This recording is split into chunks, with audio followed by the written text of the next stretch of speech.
Según algunos expertos, un pequeño cambio en la vida de los españoles y españolas haría que 800.000 personas en nuestro país dejasen de tomar ansiolíticos. ¿Tú podrías imaginar qué pequeño cambio sería? Pues añadir mejoras en la salud mental pública, supongo. No te puedo decir porque a mí me están yendo muy bien y si me los quitan no lo sé. Ese pequeño cambio sería media hora menos de trabajo al día. ¿Qué le parece? Ah, bien, sí. Sí, porque creo que trabajamos demasiadas horas. Prácticamente el día a nosotros no nos alcanza para hacer todas las cosas que nosotros tenemos que hacer. Ni la conciliación familiar, ni nada. Me parece necesario porque creo que hacemos jornadas laborales demasiado largas para el tiempo que tenemos en comparación para nosotros mismos. Yo tengo una hija que bueno, que está quemada con el trabajo. Yo sinceramente no creo que eso sea una medida que vaya a reducir el consumo de ansiolíticos, ya que media hora de trabajo tampoco implica una gran... No implica que usted deba de tomar fármacos o deje de tomarlo por media hora más. El trabajo ayuda, pero también a veces perjudica.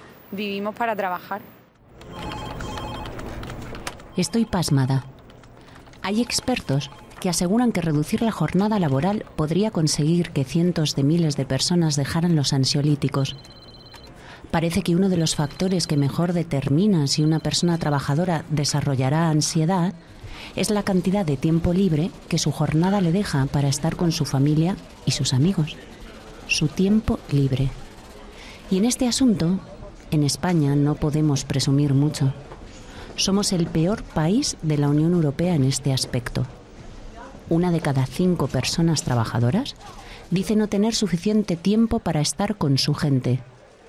Ocurre que prácticamente en todos los países de Europa, los trabajadores y trabajadoras tienen más tiempo libre que en España. Mientras algunos hablan de pérdidas millonarias, nosotros y nosotras queremos hablar de tiempo libre y bienestar.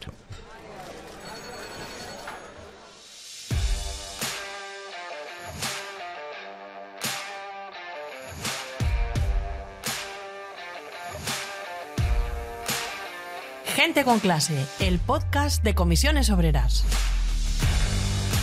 Bienvenida a tu podcast, Gente con Clase, en el que hemos decidido que la reducción legal de la jornada de trabajo sigue mereciendo tiempo de análisis y reflexión. Desde hace tiempo sabemos que el aumento de la riqueza no mejora la vida de la gente. En Estados Unidos, por ejemplo, el PIB ha subido un 17% desde 2009, mientras la satisfacción con la vida ha bajado un 3% en el mismo periodo. Y es que a estas alturas del siglo XXI se comprueba que sufrimos un desajuste.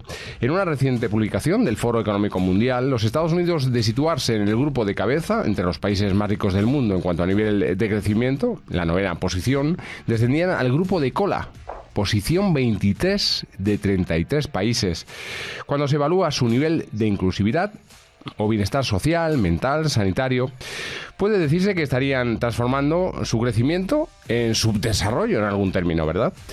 Bueno, vale, eso en Estados Unidos. ¿Y en España qué está pasando? En esa misma publicación se puede comprobar cómo nuestro país, en el quinquenio 2012-2017, sería entre las economías ricas del mundo, una en la que más crecimiento encontró la economía, pero también, sin embargo, fue, después de Grecia, el país que más habría deteriorado su bienestar o inclusividad social. Ahora bien, todo esto, ¿qué consecuencias tiene en la salud de la gente? La cifra de bajas laborales relacionadas con trastornos mentales y de comportamiento, catalogado así por el Ministerio de Inclusión, Seguridad Social y Migraciones, ha batido récord en España, con casi 600.000 en 2023. El incremento respecto al año anterior es del 15,8% y en 7 años el número se ha duplicado. A estas cifras se suma que el consumo de tranquilizantes, relajantes, pastillas para dormir o antidepresivos, estimulantes, afecta al 6,8% de las personas. En este podcast, en Gente con Clase, sentamos contigo a Marta Carmona, ella psiquiatra, autora del libro Mal estamos y diputada de Más Madrid en la asamblea de esta comunidad. Y también a Eduardo Vara, médico de familia y autor de otro libro, Maldito Trabajo, sobrevivir a la cultura del sacrificio y repensar la vocación. Ambos volúmenes os los recomendamos, te los recomendamos vivamente. Pero a ambos, ¿cómo estáis? Yo encantada de venir. ¿Y Edu cómo está? Igualmente, encantado de que me hayáis invitado a compartir aquí. Y pequeña así corrección, soy pediatra, no soy médico de familia, aunque trabajo en atención primaria. O sea, vale. Pues dicho está, gracias por la corrección. Y una vez hecho, os cuento una cosa que seguro que sabíais, o quizá no. Hay un artículo un poco perdido, hay que escarbar un poquillo, de John Maynard Keynes, que intentaba predecir hace 60 años cómo sería la economía en la década de 2020 si sus principios llegaban a buen término. Por ejemplo, auguraba Keynes que solo trabajaríamos 15 horas, 15 horas a la semana. Y esto era para él una situación muy deseable, porque hubiera significado que podríamos pasar el resto de nuestro tiempo cultivándonos, que igual debiera ser pues ocupándonos de la gente que queremos, y que la gente que queremos se ocupase de nosotros.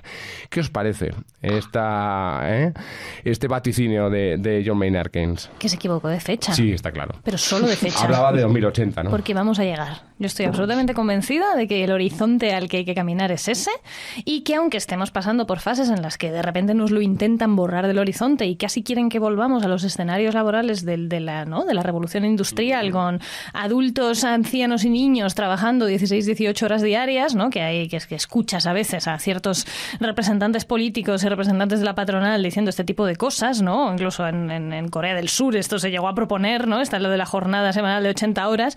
Aunque haya quien nos quiere hacer caminar hacia el pasado, yo creo que Maynard Keynes tenía razón. Caminamos hacia allí. Lo único, por lo que sea, nos hemos liado un poco en estos últimos años y vamos con retraso, pero vamos a llegar. Claro. ¿Y Eduardo qué piensa? Pues pienso igual que Marta, que en el futuro creo que llegaremos, pero creo que también hace falta luchar contra los sesgos cognitivos, ¿no?, que nos afectan a los seres humanos, que hacen que muchas veces no tendamos a ver la realidad como es, sino como nos interesa. Y esto es muy aplicable sobre todo a los que dominan un poco las reglas del mercado. En el tema del trabajo no se trata de una relación simétrica entre los trabajadores, las trabajadoras y las empresas y los que dan trabajo, y siempre todos los seres humanos tendemos a vernos como más importantes, que tenemos razón, que nosotros nos esforzamos más que a los demás, y a justificar, digamos, nuestros esfuerzos y a pensar que los demás se tienen que ajustar a nuestras expectativas. Esto es muy evidente con el tema del trabajo y las dinámicas que se dan muchas veces en los trabajos, y luego hay un punto también de cierta codicia y de cierta especie de perseguir una espiral de ganancia que no es sostenible. Muchas empresas ni aspiran a ganar. Lo que aspiran es aumentar su porcentaje de beneficios, que esto ya es un poco demencial, y sabemos que el ser humano y el esfuerzo humano tiene sus limitaciones y tendríamos que respetarlas. Claro. Bueno, ambos sois médicos y además sois divulgadores, ¿no? Quería lanzaros una pregunta, además de este vaticinio cuando jugó a futurólogo Keynes. Estamos ante una futura pandemia y el trabajo o la forma en que nos relacionamos con este elemento es, digamos, el acelerador de esta pandemia.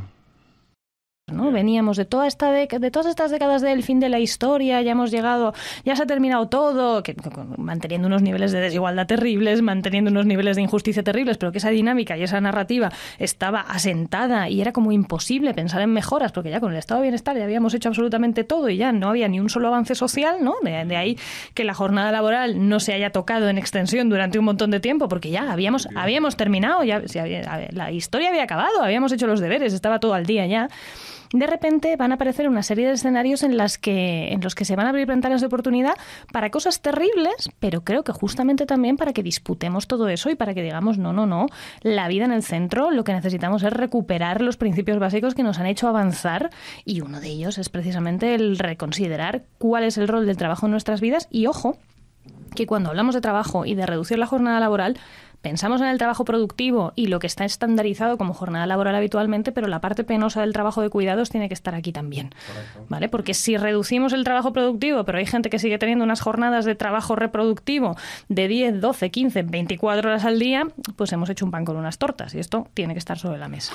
Pues sí, se trata de la mitad de la población, aproximadamente. Edu, ¿qué piensas tú de esto? ¿Estamos en una pandemia y el trabajo es su acelerador? Cuando encontramos los seres humanos cierta novedad tecnológica, solemos dejarnos llevar mucho por el entusiasmo, especialmente los que esperan obtener algún beneficio con ello, y pensamos poco en las consecuencias. Lo hemos visto con la digitalización, con las pantallas en la edad pediátrica, por ejemplo, ¿no? Que los pediatras estamos un poco escandalizados de algunos aumentos de patologías que hemos encontrado, ¿no? O sea que, por una parte, veo que nos falta ese punto de prudencia, por otra parte, siempre la legislación y el darnos cuenta a veces de los límites que deberían tener las cosas o venir detrás de la propia realidad, y seguimos todavía un poco en esta dinámica, yo diría, sacrificial del trabajo, ¿no? A nivel global, donde parece que tenemos que entregarnos al trabajo casi como si fuera una forma de trascendencia, que no lo es, y nos olvidamos de que el descanso también forma parte del ciclo de la producción y que incluso si lo miráramos desde un punto de vista meramente económico, está claro que tenemos que descansar para poder ser productivos. El tema de las enfermedades mentales, el aumento de la medicación, que ya lo habéis mencionado al inicio, generan gastos de billones de euros a nivel nacional y a nivel internacional. Claro. Pero nosotros hablamos de estas cosas ahora con pausa, a esta hora con el café, pero lo que hemos visto en Occidente en las últimas décadas, en el Occidente contemporáneo, ha sido, niveles crecientes de insatisfacción y desconexión de los trabajadores. Y hemos visto también políticas de empleo que han hecho que la vida laboral sea menos tolerable para cada vez menos personas. ¿En qué estábamos pensando? No sé, yo creo que con esto es importante problematizar a qué entendemos como trabajo y cómo afrontamos este tema. El trabajo en sí no es una cosa ni buena ni mala. El problema son las condiciones en las que se da ese trabajo, porque un trabajo precario sí es malo por esa precariedad y por esas condiciones, y porque muchas veces no podemos elegir si trabajamos o no. Es decir, en tanto que ahora mismo tenemos una configuración social que liga la supervivencia al trabajo, ese trabajo es algo obligatorio y es algo de alguna manera forzado. No quiero frivolizar con lo que son los trabajos forzados en otros contextos, pero hay un punto en el que uno no puede escoger si trabaja o no, con lo cual esta parte buena del trabajo, en tanto que vamos poniendo condiciones sobre la mesa, ¿no? Para muchos es precario, entonces ya si es precario sí que es malo, incluso aunque te ordene mucho y te dé mucho sentido y sea un trabajo súper vocacional. Si es que el trabajo en sí no está mal como concepto, pero hay tantas condiciones atravesándolo, ¿no? Esta sensación además del mercado laboral, de que en el momento en el que te quedas fuera, ya te quedas fuera absolutamente y ya no vas a poder tener de alguna manera ninguna soberanía sobre tu proyecto vital, ¿no? Entonces hay tantos elementos que atraviesan el trabajo y lo vuelven hostil y lo vuelven malo, que acaba siendo muy, muy complicado. Entonces, como sociedad, yo creo que tenemos que empezar a desbrozar todo esto. Es decir, en esto que decía Eduardo, por ejemplo, de la irrupción de las nuevas tecnologías, que se escucha mucho esta cosa de es que va a venir una inteligencia artificial y te va a robar el trabajo. Y es como, pues por favor, que venga pronto. A ver si me puedo ir a mi casa antes hoy. O sea, ojalá consigamos automatizar las mayores cosas posibles en los próximos años, eliminar la mayor parte de trabajos inútiles que no son necesarios y la mayor parte de trabajos alienantes, y que las personas podamos trabajar menos tiempo con trabajos de más calidad, que no nos alienen, que nos hagan sentir mejor y que tengamos mucho más tiempo. Y en aquellos trabajos que son, entre comillas, buenos, vocacionales, que nos encantan, que no nos dejen quedarnos atrapados ahí. Incluso en escenarios deseables y maravillosos de tengo un trabajo excepcional y estoy contentísimo y me parece maravilloso, eso te está quitando tiempo de otras cosas que también son importantes. Entonces necesitamos encaminarnos como sociedad a una que ponga en valor todo lo que está fuera también. Es de aquí, Edu, que se está negociando. Se está negociando en la mesa de diálogo social, bueno, pues acortar la jornada de trabajo legal en España. ¿Qué opinión te merece? Si se mira a nivel económico y a nivel de estudios, se ven claramente que cuanto más descansados estemos para poder hacer el trabajo, mejor, con lo cual y que vamos todos muy sobrecargados y llevamos un exceso de sobrecarga, pero es que también cada vez tenemos más claro que actividades como por ejemplo la vida social que tenemos en nuestras comunidades o el ejercicio físico que hacemos o el desarrollar identidades más allá de nuestra identidad de trabajadores, del tú a qué te dedicas, se ha visto que también tiene un efecto protector del neurodesarrollo y también de nuestra salud mental, incluso para prevenir enfermedades como la demencia o la degeneración neuronal, que va a aparecer tarde o temprano con el envejecimiento. Con lo cual, si realmente nos creemos que queremos trabajadores y trabajadoras que duren muchos años en el mercado laboral y que rindan de una manera buena, pues también vamos a tener que cuidarlos en ese sentido para que lo hagan de una manera saludable. Se habla mucho de productividad. Pues habría que saber que solo la salud o los problemas de salud mental provocan la pérdida de 12.000 millones de días de trabajo cada año. O sea, yo soy partidaria de, si calculamos los datos, los calculamos de todo. Porque creo que, a priori, yo escucho cosas traducidas a dinero y a costes económicos y me tiende a chirriar. Pero puedo entender que a la hora de organizar los recursos de un sistema y priorizar, pues haya que hacerlo. Pero entonces calculemos todo. Enseguida los empresarios, no, Dios mío, es que si sales 5 minutos antes yo pierdo 5.000 millones. Y es como, hombre, pues no sé por qué yo no estoy viendo esos 5.000 millones, te los estás llevando enteros tú, ¿no? Si calculamos, vamos a calcular todo. El factor protector más potente frente a cualquier evento adverso en salud mental, sea un suicidio, sea un primer episodio psicótico, sea la evolución de un primer episodio psicótico, sea la recuperación de un trastorno, de un episodio depresivo. El factor protector más potente frente a cualquier evento adverso es disponer de una buena red de apoyo. Todo ese tiempo que estás en el trabajo no estás pudiendo acceder a esa red de apoyo, no estás pudiendo apoyar a los tuyos, no estás pudiendo recibir apoyo de los tuyos, o si te has quedado sin red, por lo que sea, no estás pudiendo construir una red nueva. ¿Por qué nadie está haciendo el cálculo de cuánto dinero nos cuesta eso? ¿Por qué no estamos calculando cuál es el impacto en dinero o en días perdidos de trabajo, o en el indicador que queramos coger de todo lo que nos dejamos fuera por mantener las cosas como están? Si calculamos los costes de absolutamente todo, ya te digo yo que sale muy a cuenta para la sociedad que podamos cuidarnos unos a otros y que no hayamos convertido, es que hemos llegado a un escenario en el que el sistema socioeconómico funciona como una trituradora. La gente va a su trituradora, sale triturada y entonces cuando ya está muy, muy, muy triturada hay unos servicios públicos absolutamente colapsados a los que puedes acudir a que te digan, en efecto, está usted triturado. Y luego puedes intentar buscarte, ¿no? Destrituradores privados que te recomponen un poco, ¿no? O en el servicio público maltrecho, pues a lo mejor te recomponen un poco y de vuelta a la casilla inicial de la trituradora. Eso es extremadamente ineficiente. El hecho de tener trabajadores con burnout, diagnosticado o no, porque hay mucha gente que tiene burnout y no está diagnosticada, evidentemente lo que hace es disminuir su implicación en el trabajo, no solo eso, sino también disminuir sus interacciones con sus compañeros de trabajo, con lo cual si pasan muchas horas en su trabajo y encima se aíslan de sus compañeros, os podéis imaginar el escenario mental al que nos estamos dirigiendo, ¿no?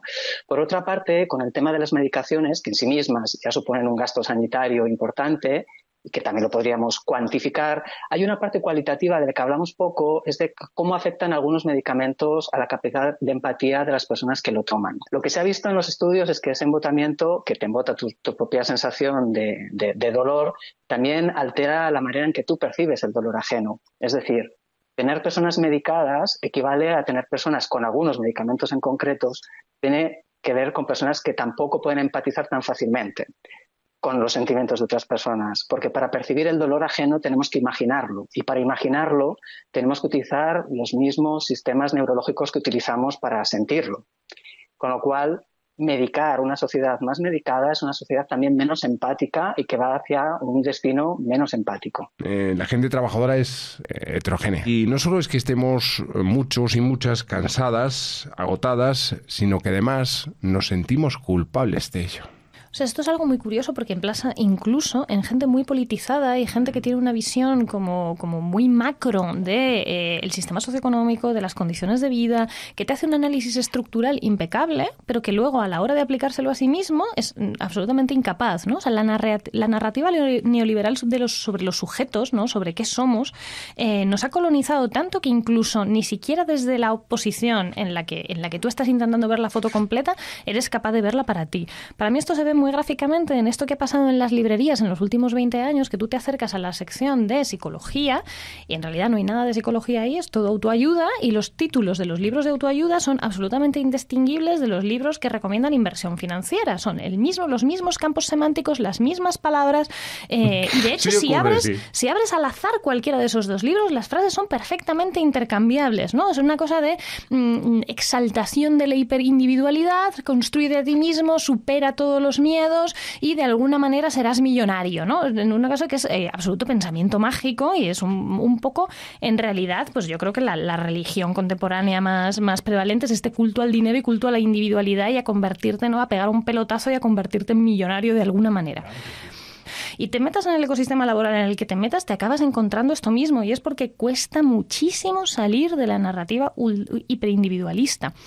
O sea, esto hay una cosa curiosa y es que el individuo es un invento de finales del XVIII, siglo XIX. Claramente. Quiero decirte, el individuo como tal no existía porque los humanos somos interdependientes. No podemos... Este mito de Robinson Crusoe es una invención, es un mito inventado deliberadamente en ese momento, en esa exaltación de la hiperindividualidad. Es verdad que veníamos de periodos históricos donde quizá se abusaba de lo contrario, de no reconocer la particularidad o de no darle socialmente un lugar a los sujetos en tanto que seres únicos. Ahí el romanticismo hace su papel, pero luego nos hemos pasado de frenada por el otro lado, en el que parece que eres tú con tus propias manos el que tiene que ser capaz de revertir cualquier situación y hacerte millonario en el camino, que de verdad esto es de verdad un mandato absolutamente desquiciado y absolutamente disparatado. Es dificilísimo articular alternativas a esto saliéndose de esa individualidad. Muy, muy difícil. Deberíamos exigirnos que la intervención en estas cuestiones no sea individual, sino ampliarla, ya hablando de políticas, es más, políticas públicas a nivel colectivo, es decir, salir del yo a lo macro en este sentido. Es decir, la solución tiene que ser de políticas públicas, porque si estamos ante una pandemia no hay nada más adecuado que la política pública. Está claro que el tema de la precariedad social tiene mucho que ver en todo esto. Sabemos, por ejemplo, que en las personas que tienen menos ingresos, el consumo, por ejemplo, de psicofármacos se multiplica prácticamente por 4. Es una barbaridad, es decir, la gente, claro, hay una frase, no recuerdo quién la dijo, pero es una frase muy interesante que dice: el problema de ser pobre es que ocupa demasiado tiempo. Sí. Y es cierto, o sea, cuando estás en una situación de precariedad económica, que aparte tienes que invertir, ¿no?, en mucho tiempo, en muchos trabajos, muchas veces precarios, acabas cayendo en una precariedad horaria, de perder tiempo de autocuidado, de poder pasar tiempo con tu comunidad, con los seres que quieres, pudiéndolos cuidar, hasta el punto que también sabemos que eso luego repercute en las próximas generaciones. Hay algún estudio muy, muy interesante que ve también que cuando detectamos niños que en torno a los 5 años presentan unas capacidades muy interesantes, de que vemos que tienen un potencial potente, incluso altas capacidades, si esas capacidades no se estimulan, y cuando digo no se estimulan quiere decir que estén en un ambiente de estabilidad socioeconómica, donde vean sus necesidades cubiertas y donde tengan alrededor unos cuidadores amorosos que les dediquen tiempo y cuidados, vemos que cuando lleguen hacia los 18 años todo ese potencial se habrá perdido. Y es algo que no nos podemos permitir como sociedad. Recortar la jornada laboral. Yo quiero ser positivo, quiero ser optimista. ¿Vosotras lo sois? Sin duda. La reducción de la jornada laboral y lo vamos a conseguir, La reducción de la jornada laboral y la renta básica universal son dos cosas que van a llegar sí o sí. Aquí el único debate es cuándo llegan. Parece que la reducción de jornada laboral va a llegar antes. Yo eso espero. Tampoco hay que retrasar lo otro mucho más, ¿eh? No, tampoco. ¿Por qué? No, ni mucho menos. Son mejoras. Lo cierto es que yo creo que la clave aquí es que se llegue desde el mayor consenso social posible. Es decir, desde quienes estamos en ese sentido en vanguardia pidiéndolas. Hostia, pero ¿tú crees que habrá alguno o alguna? En fin. Uy, ¿qué te parece media hora? El otro día preguntábamos, ¿verdad? Media hora menos de trabajo o 22 minutos de trabajo al día menos. Claramente insuficiente. Y decían, no, teníamos que trabajar más. Teníamos que trabajar más, porque este país se está hundiendo.